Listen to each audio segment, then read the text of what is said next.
Hello mga kabatang Quiapo, January 13 episode summary.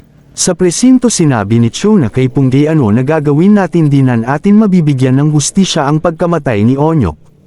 At sinabi ni Punggay na may isa pa tayo na alam ko makakatulong sa atin si Lieutenant Victorino. Makikinig yun sa ipinaglalaban natin. Kinausap ni Punggay si Lieutenant Victorino. Sir, nagsampa kami ng kaso laban sa dalawang pulis at sinabi lang ni Lieutenant Victorino sa mga tauhan na sige lakarin na ninyo ang inutos ko. At sinabi paano yan sir ang kaso na ginagawa natin at sinabi ni Victorino na imbis na yan ang asikasuhin ninyo ang paghuli kay Tanggol. Para pare-parehas tayo ma-promote at nagalit si Punggay at sinabi na pare-parehas kayo na tuta ng mga gerero. Sa bahay naman ng mga gerero ay dumating ang attorney ni Gustavo at sinabi na may last will testament ang ama ninyo. At sinabi ni Roberto na teka hindi na-discuss sa amin ni Papa yan. Sinabi ng attorney na nagbigay siya ng holographic will and its handwritten sign and dated ang shoot honored by the law.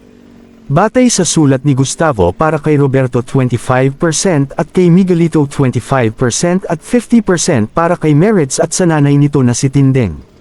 At ito ay batay sa law at sinabi ni Miguelito sa attorney na get out of my house next time you will do your job correctly. Sa San Dimas pumunta si Rocky Boy sa nanay ni Bulldog at binigyan ni Rocky Boy ng pera ang naghatid sa kanya at umalis na ito.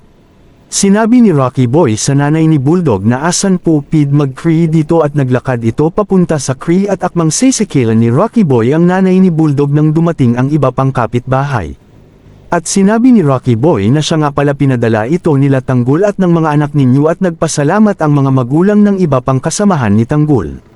Kamusta na sila at sinagot ni Rocky Boy na okay naman sila at san po ba ang bahay ni Aling Mirna na nanay ni Enteng at tinuro ng isa na dumiretso ko lang at pumunta si Rocky Boy doon.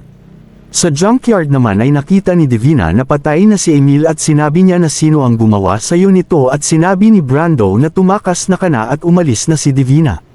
Dala ang mga pera at pinagbabaril ni Brando ang mga tauhan ng gerero at dinampot ni Divina ang mga pera at binaril ni Brando si Jason sa ulo, tinamaan at patay ito.